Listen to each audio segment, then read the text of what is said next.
shu apparatga tushmaganimdan afsuslanaman, chunki umuman o'zi yuzim quruq ekan, yuzimni battar quruq qiladigan narsalarni ishlatib yurgan ekanman. To'ppa-to'g'ri gapingiz, chunki bu apparat biza yuzdagi ajinlar, namliligi, yog'liligini ko'rib, ya'ni qanchalik sizda yog'lilik, namliligi baland pastligiga qarab biz sizga mayzlar, kremlar yozib beramiz.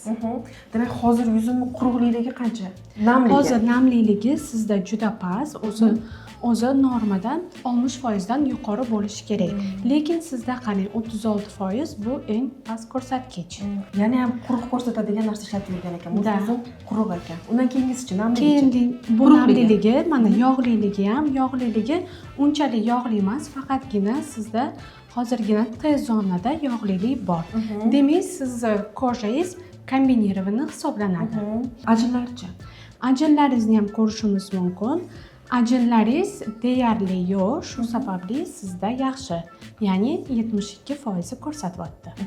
Aslida ushbu apparatimizga tushmoqchi bo'lsangiz, yuzga hech narsa surmasdan kelib tushish eng to'g'risi hisoblanadi, chunki sizni yuzingizni yoshini, o'zi yoshingizga mosmi yo'qmi ko'rib beradi, namliligi, quruqligi, ajinlar va boshqa barcha holatlarni ko'rib beradi. Shunga qarab, keyin yuzingizga mos tushadigan kremlarni, tonalniy kremlarni va bundan tashqari boshqa kerakli bo'lgan muolajalarni shifokorlarimiz yozib berishadi.